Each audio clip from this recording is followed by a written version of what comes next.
John Busbee with the Culture Buzz, and I will tell you this. When the possibility to interview this author about her book came to me, this was a no-brainer for me. The title caught me. My interest was piqued, and when I got the review copy of the book and started reading it, I said, oh boy, have I got a great life resource to share with my audiences. That's right. You know I'm a very discerning person when it comes to sharing what I call life resource books. And Dr. Laura Gabayan has written a gem of one, Common Wisdom, 8 Scientific Elements of a Meaningful Life. And we're going to find out a little bit. We're going to take some glimpses into the book and also how Dr. G got to this incredible creation of this book. She has distilled so much expertise, so much experience, so much wisdom, had to use it, sorry, but into this book. It's going to be a great life resource book for you to get into your personal library. It may not sit on the shelf long. You're probably going to be pulling it off, reading it. It's going to be, I can predict right now, this will become a greatly dog-eared book. I'm going to write notes in it. I'm going to probably highlight it. But that's what you need to do with these good life resource books. She's got an incredible website to go to where you can get the book. Go to www.thewisdomresearchproject.com. You can also go to your local independent bookseller and just say, I heard about a new book, Common Wisdom, 8 Scientific Elements of a Meaningful Life. Those good people will get it for you. The author, Laura Gabayan, Gabayan. But, you know, I prattle on too much. I really want to talk to Laura, if I may be so personal, Laura. But, you know, this, I was fascinated by your quest to not only understand wisdom, but to distill it into very understandable terms for the average bear like me out here so that we could all benefit from your personal experiences, your research, and like I said, you're on a mission right now, and it's a beautiful mission. Tell us about that, please. So, I went to medical school. I specialized in emergency medicine, and I then did 3 additional years of research training. And after that, I was publishing a lot in academia, in different journals. And then I noticed in 2013 that I started developing random symptoms and my body started falling apart. But you can hear my voice, it's not clear. And I was like, wait a second, why is this happening? Control is really important to me. And I noticed that the people or medicine was ready to label me, to put me in a box, to come out and say, oh, you have this, you have that, this is how we do, right? And the only people who would not label were the wise. And so then I looked into wisdom, and being a scientist, I needed to know more about it. And I was taken aback that what we know about wisdom was very anecdotal and very subjective. And I know, like, people, like, religious texts talked about it, the Buddha talks about it, random people, but there was no, like, clear written text saying this is what it is. So then I was like, well, I know how to do research. I know how to design a project, but I don't know anything about wisdom. So let me design this project. I hired a research assistant. We posted on social media, on Nextdoor, everywhere. And that's how I found my 60. Wow. That's amazing. For so many people, when you ask them, what is wisdom, they start spouting kind of ephemeral terms, and it's almost like trying to grab smoke. It's hard to describe, hard to capture, but when you've got it, you know it. But you say, just as with all things, if you do careful research, if you go to enough resources, you can start capturing the essential elements of something like this. And that not only became a quest for you, it became a quest where you developed something called the Wisdom Research Project. And I mean, talk about that. And so it's funny because when I did it, I was like, well, the only people who can identify wisdom are the wise. So I spoke with community leaders, clergy, random people, and I said, do you know someone wise?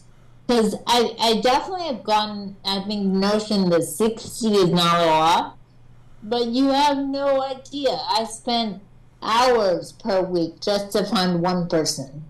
And it was someone may have known or random. And then I decided to let the numbers tell me these elements.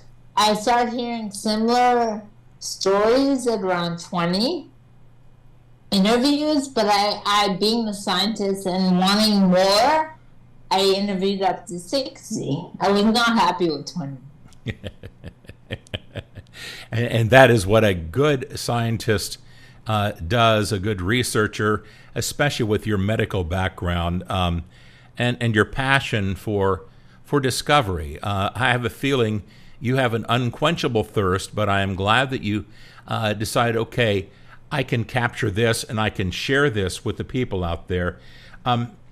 You were able to identify the 8 scientific elements of a meaningful life. And I like how you take us down this path by really saying, there's a goal there. The goal isn't wisdom. It's not sitting on the top of a mount and people come to you because you're the wise man. It is the quest for a meaningful life. Expand on that. And so the 8 elements in my book, Common Wisdom, are resilience, kindness, positivity, spirituality, humility, tolerance, creativity, and curiosity. And I broke it down so that we can all look at it and be like, well, we're good at this, and then we're not good at that.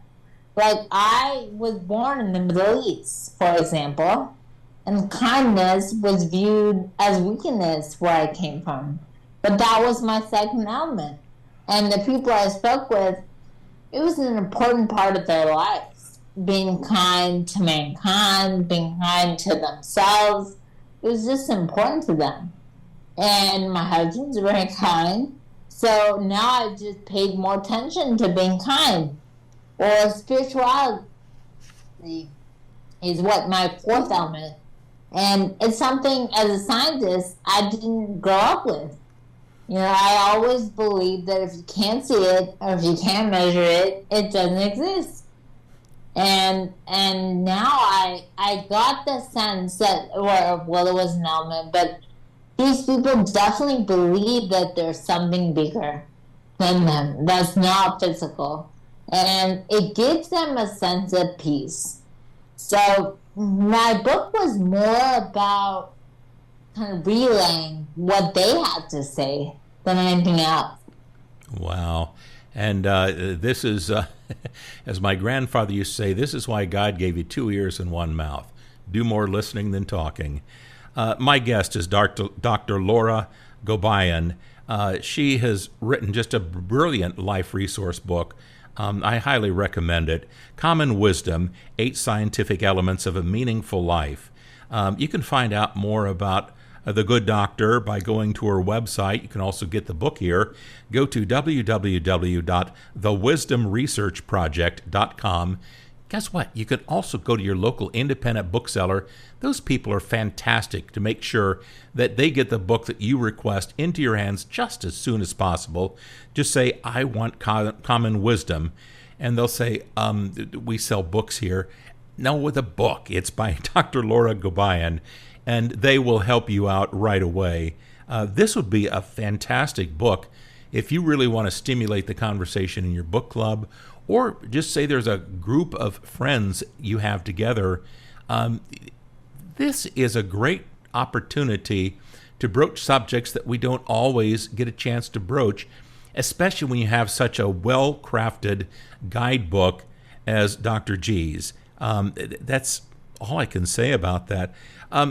you had so many discovery points in this, but one of the things that, two things that I found absolutely fascinating that you promote is one, we're talking about life lessons not taught in schools, and two, you're talking about boosting happiness and joy in your life.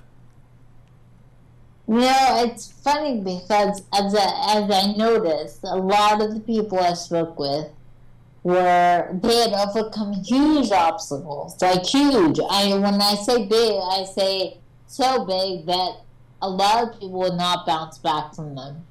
Yet they had a sense of peace and joy and happiness in them, and that was amazing. And that was why resilience was the first element, and most common one that we found. And the more I look at these elements, I know I spoke about humility in my humility chapter. The economist talked about how it's a secret sauce to being a good leader, but all of them are the secrets to living a good life and succeeding in life. So all of these elements give you that sense of joy, of that ability to master life. You know, where I'm hoping your book will start finding its way is into the hands of people that, I'm based here in Iowa, and a lot of times I fall for the tropes of the farmer in the field who's just kicking the clod of dirt and saying, oh, well, shucks, I just don't know nothing about nothing. And when you start talking to that person and understanding the width and breadth of what they understand and know, you realize you're actually talking to a wise person. I'm hoping that other people, use your book to stop the process of underselling oneself, because you're really helping us find the light. I think, it's interesting you said that about when you talk to a farmer. And it brings me back to someone asking me, well, is wisdom education, knowledge? I go, no, we all know people who have letters behind their names, who have those degrees, and yet are not wise. And so the two don't go hand in hand. And so I think you can get wisdom from someone who may not have that formal education, but has a perspective on life that's different. So I agree with you. Well, I appreciate that very much. Because, yes, I think that this book will give you insights into, trust me when I say this, things you already know, perhaps things you have an inkling of an understanding.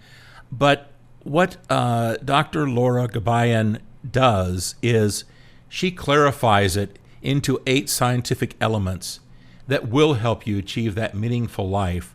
And that is something we all want to have.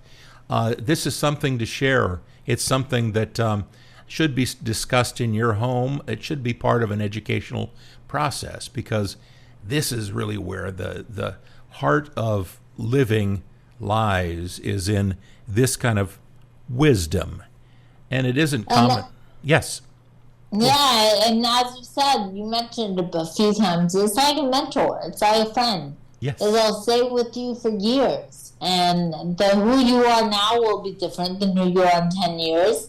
And the goal is for this to serve as something you talk about in your family, but also something that will inspire you. And there is the wonderful core of this conversation. Inspire yourself, because when you are inspired, you have a greater capability to inspire others. And what Dr. Laura Gabayan has given us is common wisdom, 8 scientific elements of a meaningful life. In other words, it is your guidebook to help you achieve all these things. We've just barely peeked between the covers in this short conversation. So by all means, please go to thewisdomresearchproject.com. You can order the book there, but I encourage you to go there just to find out more about Laura, her work, and everything else. You can get the book at your local independent bookseller, but regardless of how you do it, and just get the book. Laura, thank you so much for your time, and thank you for this gift to us. Thank you for having me.